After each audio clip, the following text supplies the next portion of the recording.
Ndabaramukije cane bakunzi ba kino kiganiro igitondo gishasha, amahoro y'Imana niyo ndabipfuje mu vyanyu no mu banyu. Mutaramiye na jewe Janvier Imana irambona nkaba ari jewe nsanzwe ndabatunganiriza kino kiganiro igihe cose kiba catunganijwe kandi nkongera nkakibashikiriza. Nagomba ngo dusangire amajambo y'Imana dusoma mu gitabo c'ingoma canke se c'ivyo ku ngoma ca kabiri igice ca 26. Dusome 50 ya mbere ariko amajambo ndondera tuyasanga ku murongo wa 5. Ijambo ry'umutwe rivuga ngo Uziya agira inganje ikomeye. Nuko abantu bose b'Abayuda bahitana Uziya baramwimika, bamusubiza ku ngoma ya se Amaziya. Uziya yari amaze imyaka 16. Niwe yasanasanye i Eloti ahagarura i Buyuda. Umwami Amaziya amaze guhamvya ba sekuruza. Nuko Uziya yari amaze imyaka 16 igihe yaja ku ngoma, araheza ayimara ku imyaka 52 i Yerusalemu. Nyina yitwa Yekiriya w'i Yerusalemu nyene.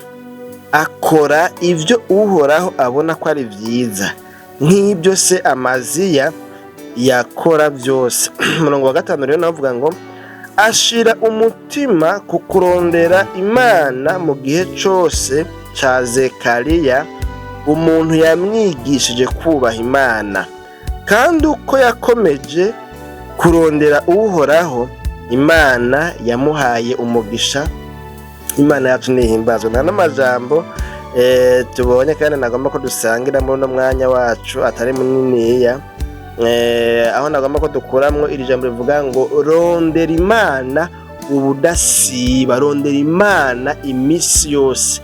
Aha tubonye mu majambo ku murongo wa 5 avuga ngo ashira umutima ku kurondera Imana mu gihe cose ca Zekariya. Zekariya yari uvugishwa n'Imana. Zekariya no muri bino bitabo byo mu isezerano rya kera asanzwe arimo Zekariya. Hano bavuze ngo umuntu yamwigishije kubaha Imana. Kandi uko yakomeje kubaha Imana rero, uko yakomeje kurondera Uhoraho, Imana yamuhaye umugisha. Imana yacu nidutabare. Bene data bakunzi ba kino kiganiro igitondo gishasha, nano majambo mbazaniye muri kino kiganiro cacu dukuye muri kino gitabo kivuga ibyagiye biraba ku ngoma z'Abisirayeli, aho tubonye uyu mwami Uziya ngo yashishikaye gushira umutima ku kurondera Imana, kandi yaragiye no ku ngoma wanashaka akiri muto ku myaka 16. Murumva ko yari muto, ariko mugabo ngaha muri ano majambo nimba mwakurikiranye birerekana neza ahantu hari hanyegejwe ibanga ryatumye wewe aroranirwa mu kiringo cose c'imyaka yabaye umwami. Ikintu catumye aroranirwa nawe ngo yagerageje gushishikara kurondera Imana mu gihe cose uwitwa Zekariya yamwigishije kubaha Imana yarakiriho. Igihe cose yabayeho ku ngoma, uyu muntu yagerageje gushira mu ngiro ibyo yigishwa n'uvugishwa n'Imana. Uvugishwa n'Imana nawe yamubwira iby'Imana igomba, yamubwira iby'Imana ikunda, yamubwira ibyagezwe by'Uhoraho, yamubwira iby'Imana yasezeraniye abayirondera n'abayikorera n'abayubaha. Imana yacu nidutabara. Ariko se twaturirimba tuvuga ngo rondera Imana ubudasiba, nshuti rondera Imana ubudasiba. Imana ayo muririmbyi yaririmbye yerekana yuko umuntu akwiye kurondera Imana imisi yose, ku murango no mwijoro hame hariho kurondera Imana. Ni nkaho mu yandi majambo umuntu aba yahisemo kugira umwitwaririko wo kwitwararika kurondera Imana. Imana yacu nidutabare. Ni koko hariho byinshi umuntu akenera mu buzima, hariho byinshi umuntu arondera, hariho byinshi umuntu yipfuza. Umuntu aripfuza gutera imbere, umuntu aripfuza gutunga, aripfuza kubaka, aripfuza kuronka urugo, aripfuza kuronka inzu nziza, amaparsera, aripfuza amaviza. Mbere muri no minsi biripfuzwa cane, ugasanga umuntu aripfuza kuja hanze akumva umengo ntiyopfa atagiye bagiye hanze, ariko hari n'abagenda hanze mugabo bakagaruka bikoreye amaboko, ugasanga ibintu byaranse byarahuraguye. Ariko rero uyu wewe tubona ngo nubwo yari umwami atacu yarakenye, atacu yarabuze, turi mu bihe tubona umengo umuntu yorondera Imana kubera yuko hariho ibyo akenye, akumva yosenga cyane yafise ibyo akeneye, mugiye bironse ibyo gusenga agaca bivamo. Uyu rero ntacu yarabuze, yari umwami. Urumva ubuzima bw'umwami nyine nawe bwari bumeze neza, ariko ngo mugabo kuko yari yigishijwe ibyo kurondera Imana, ibyo kubaha Imana, abyigishijwe na Zekariya wavugishwa n'Imana, kandi akaba mu myaka 16 yiwe yari yaciye ubwenge, yakuze abona se nawe akora iby'Uhoraho abona ko ari byiza.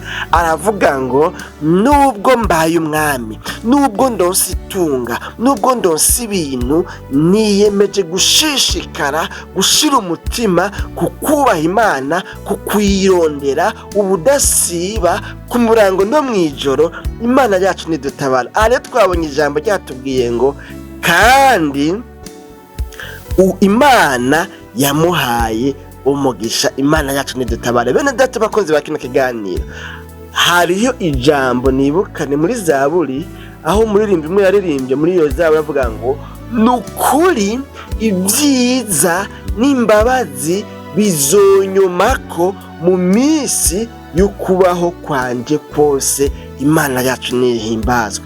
Aha ariko yerekana yuko ni nkaho ibyiza, ugutunganirwa, ukuranirwa, ukumererwa neza, amagara meza, itunga n'ibindi, abayeho yubaha Imana, niyaba mu ngoro y'Imana agakora iby'Imana igomba, siwe azobyiruka inyuma, siwe azobirondera, siwe azohangayika byiruka inyuma, ariko ibyiza n'imbabazi kububaha Imana ngo bizogenda bibakurikirana, bibomako, bibarondera aho baciye hose, kuko Imana yabasezeranye kutazobagira b'inyuma, yabasezeranye kutazobagira abanyuma, kutazobagira abahererezi, kutazobagira imirizo, ariko izobagira imitwe, izobagira abantu b'imbere.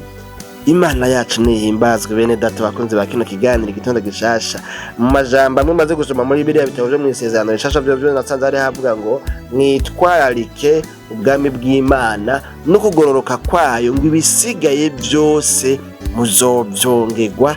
Imana yacu nidutabare. Bene data bakunze ba kino kiganiro igitondo gishasha, vyerekana yuko rero burya turashobora kuba twahereye ahatariho, turashobora kuba twitwararika ibitari byo, turashobora kuba dukurikirana ibitari byo, ugasanga tuko tubirondera kutariko, ahubwo dusize inyuma ico twari guherako. Ugasanga twari guhera ku kurondera Imana daboro, twari dukwiye kubanza kurondera kubaha Imana, twari dukwiye kubanza gushira umutima wacu cyane ku kubaha Imana, atagasenga atamarabaga, tukabaho turi integre, tukabaho turi juste, tukabaho tugororotse imbere y'Imana, kugira ngo ibindi byose Imana ibona bidukwiye bidukurikirane. Imana yacu nidutabane. Nasomye irindi jambo rivuga ngo ntaco Imana izokwima abagenda bayubaha, abagenda batunganya, abagororotse, ntaco Imana izobima. Imana yacu nidutabare. Bene data bakunzi ba kino kiganiro igitondo gishasha, handi mbere nasomye amajambo avuga ngo iyo Uhoraho ari mu ruhande rwacu, mbega uwo turwanya ninde?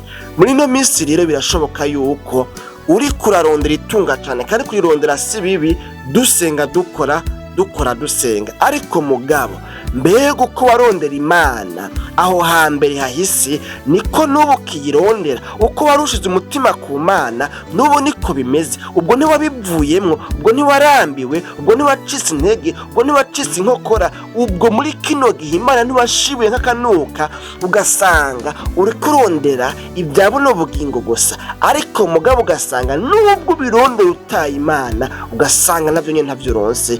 Imana yacu nidutabare. Mwana majambo rero nanze no kukubwira ngo ushishikare kurondera Imana ubudasiba, nayo nibisigaye byose zobiguha. Mu gukora kwawe ukore usenga, ukore kandi urondera Imana, nayo Imana izokugirira neza. ntizokwima abagenda batunganye. Dusenga Imana y'iminota yacu iraheze. Mwami Yesu, tugushimiye cyane ku bw'ano majambo twumvise, umuntu wese ayumvise akaba yitahuye yuko yaramaze iminsi ariko ararondera ibitari byo, akaba yaragutaye agahitamo gukurikirana itunga gusa cyangwa se ibyo mu isi, umunezero w'iyi si, hanyuma akaba ahisemo kwihana. Numuguze kw'imbabazi umwezi umutunganye umuhe kwemerwa nawe, ibisigaye cy'umushoboza kubaho akurondera ubudasiba, kuko abakurondera ubudasiba barakubona kandi ubaha umugisha. Mu izina ryawe gira Kristo Yesu dusabye tubyizeye, amen.